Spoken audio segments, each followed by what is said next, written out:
Tiger with Raju sir के YouTube channel पर आपका स्वागत करता हूं। और जिस तरीके से मैं आपको लगातार 2 वीडियो प्रतिदिन मैं दे रहा हूं, और प्रथम वीडियो में जो मैंने हिंदी के बारे में आपसे चर्चा डेली कर रहा हूं, तो जो पहला टॉपिक हम लोगों का समाप्त हुआ था वो संज्ञा को लेकर समाप्त हुआ था, और दूसरा टॉपिक उसी के बाद सर्वनाम आता है। ये बात समझ आ रही है? तो सर्वनाम के यहाँ से भी बहुत सारे क्वेश्चन आपके बनते हैं एग्जाम में, ठीक है। यहाँ से भी बहुत सारे एग्जाम में आपके क्वेश्चन बनते हैं, पूछे जाते हैं एग्जाम में। तो देखिएगा बोर्ड पे दिया गया सारी चीज़, यहाँ से आपको एक बार क्या करना है, केवल वीडियो को देखना है और चीज़ों को केवल आपको समझना है।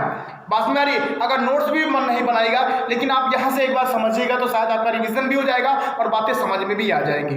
ये बात समझ आ रही है? चलिए लेट ना करते हुए बातों को स्टार्ट करते हैं। सबसे पहले संज्ञा के बाद जो टॉपिक आपका यहाँ था आता सर्वनाम, ठीक है। सर्वनाम की अगर मैं बात करूँ तो सर्वनाम के इंग्लिश में क्या कहते हैं? प्रोनाउन। क्या कहते हैं? प्रोनाउन कहते हैं, ठीक है। और यह क्या है? विकारी शब्द है।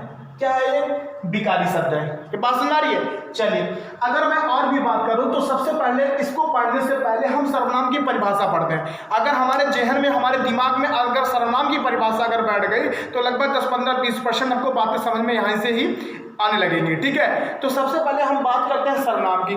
सर्वनाम किसे कहते हैं? बचपन से ही हम लोगों ने पढ़ा है कि संज्ञा के स्थान पर, ठीक है, संज्ञा के स्थान पे प्रयुक्त होने वाले ही जो शब्द होते हैं उन्हीं को क्या कहते हैं? सर्वनाम कहते हैं। ये बात समझ आ रही है?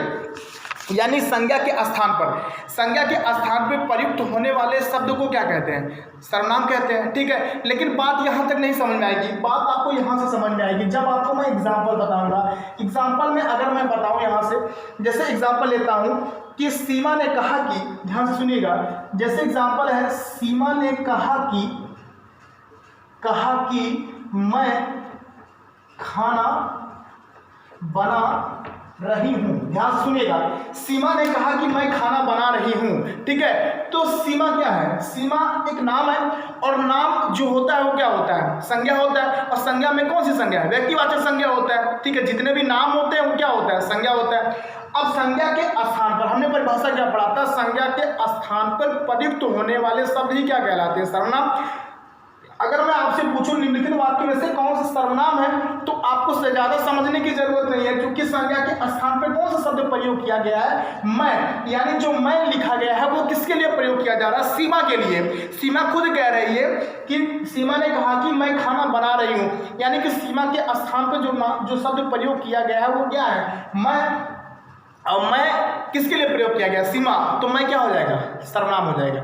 ये बात समझ में आ रही है? चलिए आगे बात बढ़ाते हैं आपको। उसके बाद अगर आपसे एग्जाम में पूछा जाता है, 2 बातें ध्यान दीजिएगा। अगर आपसे एग्जाम में पूछा जाता है कि सर्वनाम कितने हैं, अगर आपसे पूछा जाएगा कि सर्वनाम कितने हैं, या आपसे पूछा जाएगा सर्वनाम के भेद कितने हैं, तो दोनों में बातें क्या है? डिफरेंट, यानी कि अलग अलग है। चलिए अगर आपसे पूछा जाएगा कि सर्वनाम कितने हैं, तो सर्वनाम कितने हैं? 11 है। कितने हैं? 11 है। चलिए कौन कौन से? मैं, तू, आप, यह, वह, जो, सो, कोई, कुछ, कौन, क्या। ये बात समझ आ रही है? यानी सर्वनाम कितने? 11 है, ठीक है। अगर आपसे पूछेगा कि सर्वनाम के भेद कितने हैं, तो कितने हैं? 6। कितने हैं? 6। कौन कौन से? पुरुषवाचक, निजवाचक, निश्चयवाचक, अनिश्चयवाचक, संबंधवाचक और आपका लास्ट में प्रश्नवाचक। ये बात समझ आ रही है? ठीक है, ध्यान दीजिएगा आराम से, केवल सुनने की जरूरत है यहाँ से। तो प्रश्नवाचक शब्द के अंतर्गत अगर मैं बात करूं यहाँ से, अब क्वेश्चन आपसे कैसे बनेगा कि कौन कौन से सर्वनाम है, उसके अंतर्गत कौन कौन से सर्वनाम आपके आते हैं, ठीक है। जैसे दिया गया है पुरुषवाचक सर्वनाम। पुरुषवाचक सर्वनाम के कितने भेद हैं, ये कभी कभी पूछ लेता है। पुरुषवाचक सर्वनाम के कितने भेद हैं? कितने भेद हैं? 3 भेद हैं। कितने भेद हैं? 3 भेद। कौन कौन से? उत्तम पुरुष, मध्यम पुरुष और आपका अन्य पुरुष। बात में आ रही? कितने भेद हैं? 3 भेद। उत्तम पुरुष, मध्यम पुरुष और आपका अन्य पुरुष। तो बात यहां तक नहीं रुकती, बात में आ रही? बात और आगे जो आपको बतानी है, इसके अंतर्गत जो बातें पूछी जाती हैं, अभी इलाहाबाद हाईकोर्ट ग्रुप डी में पूछा गया था, इसके अंतर्गत पूछा गया था कि मध्यम पुरुष के अंतर्गत कौन सा सर्वनाम आता है, ठीक है। लेकिन अब बात हमको ये समझना है कि ये तीनों जो दिया गया सर्वनाम, उत्तम पुरुष, मध्यम पुरुष, अन्य पुरुष, इसके अंतर्गत कौन कौन से सर्वनाम आते हैं, ठीक है। चलिए बात करते हैं उत्तम पुरुष। उत्तम पुरुष के अंतर्गत मैं और हम आता है। क्या आता है? मैं और हम आता है। उसके बाद नीचे दिया गया मध्यम पुरुष के अंतर्गत कौन कौन से सर्वनाम आते हैं? तू, तुम और आप आता है। बस हमारी। और एक होता है अन्य पुरुष। अन्य पुरुष के अंतर्गत कौन कौन से सर्वनाम आते हैं? यह, वह, ये और वे। बस हमारी। इसको हमेशा ध्यान रखना है, एग्जाम में जरूरी ही क्वेश्चन पूछ लेता है। क्यों? क्योंकि थोड़ा अंदर की बातें हैं, यानी कि थोड़ा सा डीपली ये पूछ लेता है यहाँ से क्वेश्चन। ठीक है, ऊपर ऊपर का सभी तैयार कर लेते हैं, लेकिन आपको अंदर की भी बात बहुत ज़्यादा जाना यहाँ से जरूरी है। ठीक है, चलिए आगे बात करते हैं। अगला है आपका निजवाचक। निजवाचक का मतलब क्या है कि जहां पर आपको आप से कोई शब्द प्रारंभ होगा, यानी आप शब्द अगर आपको मिल रहा है तो एक सेकंड नहीं लगाएंगे, सीधे क्या हो जाएगा वो आपका निजवाचक। यानी निज का मतलब होता है कहने का मतलब, जैसे दिया गया एग्जांपल, आप भला तो जग भला। आप भला तो जग भला। अगर आपसे यही एग्जांपल दे दें, निम्नलिखित में से कौन सा सर्वनाम है, तो एक सेकंड नहीं लगाएंगे, सीधे जहां आपने देखा आप, तो सीधे क्या हो जाएगा ये निजवाचक सर्वनाम। ठीक है, और भी एग्जांपल जैसे आप और हम यह काम कर लेंगे, बात सुना रही है? ठीक है, और भी एग्जांपल अगर लेंगे, आप और हम यह काम कर लेंगे, तो यहाँ पे सीधे क्या हो जाएगा आपका निजवाचक। ये बात सुना रही है? चलिए आगे बात करते हैं। हाँ, मैं आप, ठीक है, ऐसे कर लेंगे, मैं आप वहीं से आया हूँ, मैं आप वहीं से आया हूँ, तो तब भी क्या हो जाएगा आपका निजवाचक सर्वनाम हो जाएगा। ये बात सुना रही है? ये निजवाचक सर्वनाम किसके अंतर्गत आता है? आपके अंतर्गत। ठीक है, चलिए आगे चलते हैं। तीसरा कहता है निश्चयवाचक। निश्चयवाचक सर्वनाम का मतलब क्या होता है? जहां पर एक निश्चितता का बोध किया जाता है, निश्चय ही कोई है, यानी बात सुनारिए, यानी जहां पर निश्चितता, व्यवहारिक रूप से मैं बता रहा हूं, जहां पर निश्चितता का बोध कराया जाता है, वहीं पे क्या होता है निश्चयवाचक सर्वनाम। लेकिन बात ऐसे नहीं समझना है, बात हमको ये समझना है कि निश्चयवाचक के अंतर्गत कौन कौन से सर्वनाम आते हैं, ये पहली बात हमको ध्यान देना है। तो सबसे पहले हम बात रखेंगे कि निश्चयवाचक के अंतर्गत दो सर्वनाम आते हैं, एक आपका आता है यह और एक आता आपका वह। ठीक है, एक आता आपका यह, एक आता आपका वह। ठीक है, जैसे मैं बात करूंगा निश्चयवाचक में, यह रमा का मकान है, यह रमा का मकान है, ये बात सुना रही है? चलिए, जैसे मैं कह दूं कि यह रमा का मकान है, तो ऐसे आपको दे देगा एग्जांपल, पूछेगा निम्नलिखित में से कौन सा सर्वनाम है, तो एक सेकंड नहीं लगाएंगे, सीधे क्या हो जाएगा आपका यहाँ से निश्चयवाचक। यानी जहां पर आपको यह और वह से कोई वाक्य प्रारंभ होता है, अगर आपसे सर्वनाम पूछा जाता है, तो सीधे क्या हो जाएगा वो आपका निश्चयवाचक सर्वनाम। ये बात समझ आ रही है? चलिए आगे चलते हैं। जैसे और भी एग्जांपल है यहां से, यह कोई नया काम नहीं है। ठीक है, यह कोई नया काम नहीं है, निम्नलिखित में से कौन सा सर्वनाम है, तो कौन सा सर्वनाम हो जाएगा आपका? तब भी क्या हो जाएगा निश्चयवाचक, चूंकि निश्चितता का बोध करा रहा है, यह कोई नया काम नहीं है, यह रमा का मकान है। बात सुना रही है? चलिए आगे चलते हैं। अनिश्चयवाचक। अनिश्चयवाचक में होता है जहां पर निश्चितता का बोध ना हो। ठीक है, यानी कि कोई उसका कंफर्म ना हो, कोई निश्चय ना हो, और जहां निश्चय ना हो उसे क्या कहते हैं? अनिश्चय कहते हैं। ठीक है, अब सबसे पहले प्रश्न आपका यहां से बनेगा कि अनिश्चयवाचक सर्वनाम के अंतर्गत कौन कौन से सर्वनाम आते हैं, ये तो पहला प्रश्न बनेगा। तो कौन कौन से सर्वनाम आते हैं? एक आपका आता है कोई, और एक आपका आता है क्या? कुछ। कोई और कुछ किसके अंतर्गत आते हैं? अनिश्चयवाचक के अंतर्गत। अब एग्जाम्पल लेते हैं, जैसे आपसे पूछेगा एग्जाम्पल में कि पानी में कुछ पड़ा है, पानी में कुछ पड़ा है, और आपको कुछ पर अंडरलाइन कर देगा, रेखांकित कर देगा, पूछेगा निम्नलिखित में से कौन सा सर्वनाम है।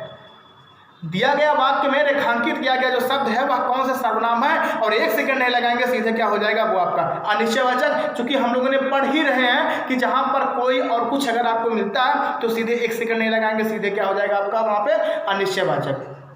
बात सुना रही है? जैसे घर में कुछ नहीं है, घर में कुछ नहीं है, निम्नलिखित में से कौन सा सर्वनाम है, तो कौन सा सर्वनाम हो जाएगा? अनिश्चयवाचक। तो घर में क्या है? कुछ नहीं है, और कुछ किसका बोध कराता है? अनिश्चय का बोध कराता है।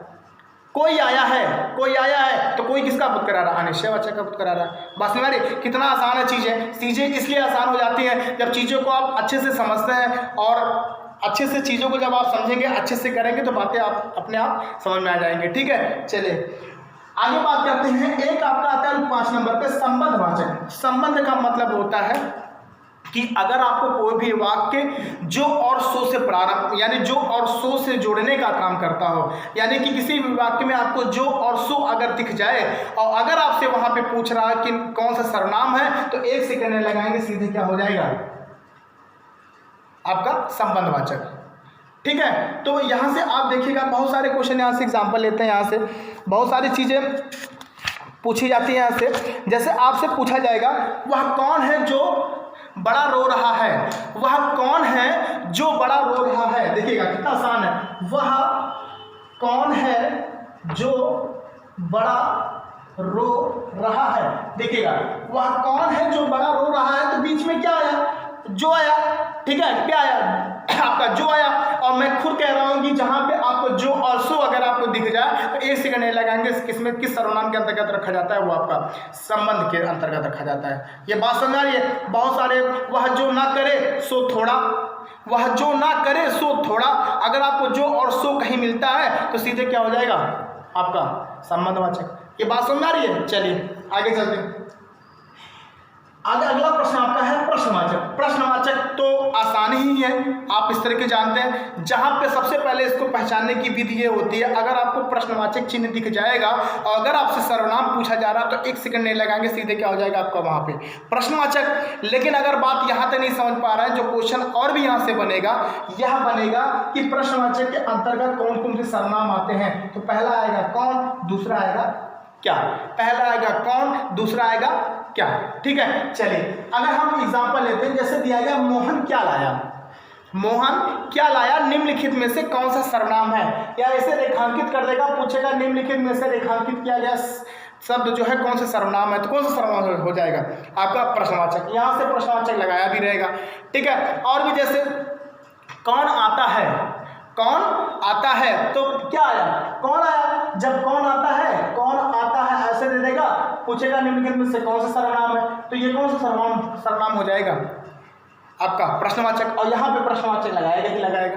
ये बात हमारी। तो मोहन क्या लाया, कौन लाता है, कौन आता है, वह क्या चाहता है, यानी कि जहां पर आपको क्या, हाँ क्या और कौन दिख जाए, सीधे क्या हो जाएगा प्रश्नवाचक, ठीक है। चीज़ें कितनी आसान है, आसान इसलिए है कि आप इसको आराम से एक बार वीडियो को देखिए और नोट्स बनाइए। अगर नोट्स नहीं बनाते हैं तो क्या जाता है 10-12 मिनट के वीडियो में आपका कुछ नहीं जाता है। एक बार आप देख लीजिए। अगर मैं इतना मेहनत कर रहा हूँ आपके लिए, मैं सारी चीज़ आपको अपडेट कर रहा हूँ, तो आपको देखने में कुछ नहीं जाता, सारी चीज़ें एक बार आप यहाँ से अपडेट हो जाएगा। क्योंकि आगामी पेपर सारे पेपर लगे हैं, बिना हिंदी का आपका कल्याण होने वाला नहीं है। जितने भी यूपी की वैकेंसी लगभग आपको दिखती हैं सारे हिंदी का आपके, चाहे आपका लेखपाल हो, चाहे आपका वीडियो, चाहे आपका आरक्षक हो, चाहे आपका जेल वार्डर हो, यानी कि कहने का मतलब अधिकतर जितनी भी वैकेंसी आपकी यूपी से निकलती है, आपका हिंदी से पीछा छूटने वाला नहीं है। तो सबसे अच्छा है, जिस चीज़ को हम आसान समझते हैं, जिस चीज़ को हम आसानी से सोचते हैं कि हमको आ जाएगा, यहाँ से कोई दिक्कत नहीं, वहीं जाके सबसे ज़्यादा प्रॉब्लम होती है, ठीक है। तो एक क्वेश्चन आपको मैं देते जा रहा हूँ, जो टॉपिक मैंने पढ़ा चुका है, संज्ञा जो मैं आपको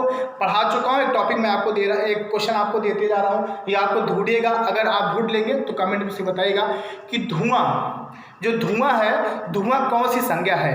आप बहुत लोग हल्के में लेते हैं, संज्ञा याद हो गया, संज्ञा नहीं पढ़ेंगे, संज्ञा बचपन से पढ़े हैं, नहीं होगा, सब हो जाएगा, ठीक है, कोई मतलब नहीं है। जो चीज़ें आसान होती हैं वही चीज़ें हमसे आगे चल के नहीं हो पाती। क्यों? क्योंकि हमारा रिवीजन ही नहीं हो पाता, हमारे दिमाग में ही होता है कि हमको आता है। बस मेरी तो एक प्रश्न आपको दे रहा हूं कि धुआं कौन सी संज्ञा है, ये कमेंट करके बताइएगा। अगर कमेंट नहीं हो पाएगा वीडियो में तो आप इसको ढूंढिएगा भी, ठीक है। तो ये प्रश्न पूछा गया है। तो इसी तरीके से डेली के वीडियो में अपडेट आप रहिए। डेली के वीडियो में जिस तरीके से कल अनेक शब्दों के साथ भी मैंने चर्चा किया था, उसके बाद आज चौरसिया सर भी आपसे जुड़ेंगे जीएस की कुछ अलग टॉपिक लेके। ट्रिकी जीएस में कल हमने आपसे खेल खिलाड़ी के बारे में चर्चा किया था, किस खेल में कौन से खिलाड़ी होते हैं। तो ये जो छोटे छोटे आपके टॉपिक हैं जरूर मददगार साबित होंगे आगामी पेपर में, ठीक है। तो कुछ नहीं जाता, लॉकडाउन का माहौल चल रहा है, आप घर पे बैठे ही होंगे, ठीक है। तो कुछ नहीं करना, आपको 10-15 मिनट की वीडियो जो होती है उसको एक बार देखिए। और लोगों के पास अगर अच्छा लगता है, आपको समझ में सारी बातें आती हैं, तो हमारे मेहनत के ऊपर आप शेयर और एक लाइक कर दीजिएगा। अगर नहीं भी समझ में आती है, नहीं करना है, तो ठीक है, कोई बात है, आप एक बार अपने लिए वीडियो देख लीजिएगा, ठीक है। ठीक, धन्यवाद, आज के लिए इतना ही।